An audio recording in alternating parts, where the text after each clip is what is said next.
হঠাৎ করে আকাশে প্রচন্ড কালো মেঘের ঘনঘটা দেখা যাচ্ছে, সঙ্গে ভালো রকমের ঝোড়ো হাওয়া। মনে হচ্ছে এক্ষুনি আকাশ ভেঙে নেমে পড়বে বৃষ্টি।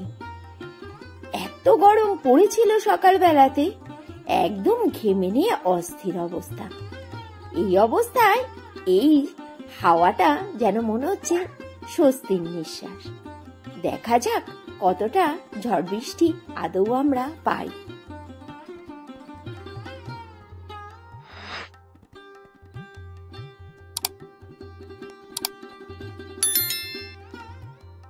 মনে হচ্ছে রান্না বান্না বন্ধ করে দিতে হবে, কারেন্টটা তো যাবেই অবধারিত।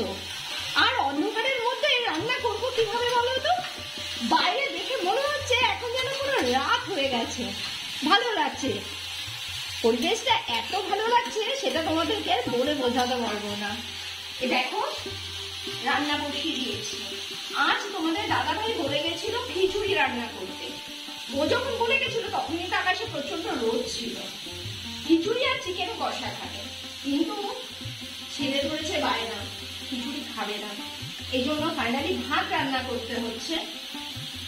আর এই উনুনে বসিয়েছি ভেন্ডি, পটল, উচ্ছে, আলু দিয়ে একটা ভাজা, আমের চাটনি বসিয়ে দিয়েছি। এখানে ভাত হচ্ছে, আর এখানে চিকেন হবে, তার জন্য আলু কেটে রেখেছি, মশলা বেটে রেখেছি, পেঁয়াজ কুচিয়ে রেখেছি। ধুমধাম করে রান্না করবো, তারপরে বৃষ্টিতে ভিজে স্নান করবো।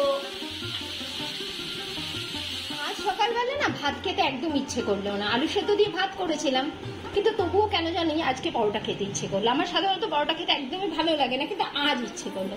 ছেলে যাচ্ছিল ওর জন্য পরোটা আনতে, আর আমি বললাম তাহলে আমার আর গুলোর জন্য নিয়ে আয়। 25টার একটা আর আমার দুটো, 3টে পরোটা। সকালবেলা তারা অনেকদিন পরে পরোটা দিয়ে ব্রেকফাস্ট করি। কথায় আছে না, অভাগা যেদিকে যায় সাগর শুকিয়ে যায়। আমাদের অবস্থা হয়েছে ঠিক সেই রকম। কোথায় বৃষ্টি, এমন হাওয়া দিল, মেঘ কেটে গেল, আবার উঠে গেল রোদ্দুর, আবার সেই প্যাচপ্যাচি গরম। আজ আবার তোমাদের দাদা ভাই নিয়ে এসেছে তাল শাঁস, আর লিচু তো কদিন ধরেই আসছে। আর আমার বাড়িতে প্রথম যখন কোনো ফল আসে আমি তো ঠাকুরকে ভোগ লাগাই, এটা তো তোমরা জানোই। আমার ঠাকুমা শাশুড়ি বলতেন ঠাকুরকে না দিয়ে খেলে ওটাকে চুরি করে খাওয়া হয়। এই জন্য আমি কখনো ঠাকুরকে নতুন ফল দিতে ভুলি না। চলে এলাম লাঞ্চ করতে, আর দেখে নাও আজকে লাঞ্চে কি কি রয়েছে। এখানে রয়েছে ভাত। আজকে না ভাতটা অনেকটা রান্না করে ফেলেছি, সকালে কেউ খায়নি, অনেকটা ভাত থেকে যাবে।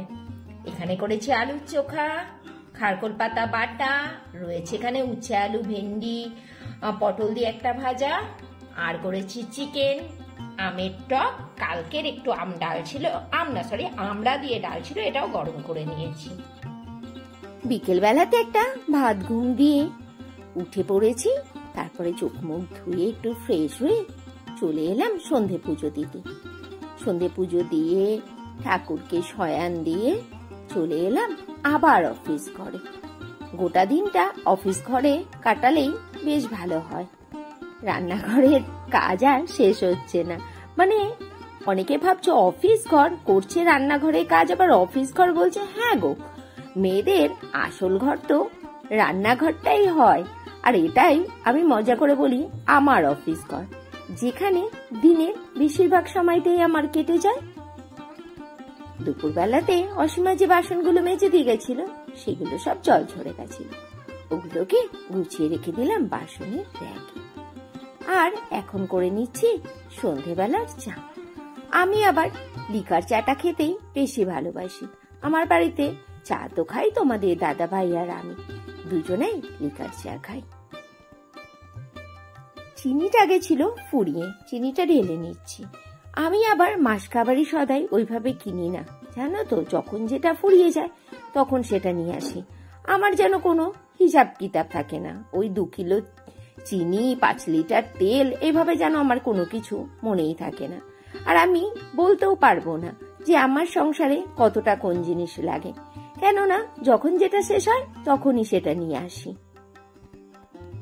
চা খেয়ে দুধ জাল দেবো প্রতিষ্ঠার জন্য, তারপরে ওকে খাইয়ে নিয়ে বসাবো পড়াতে।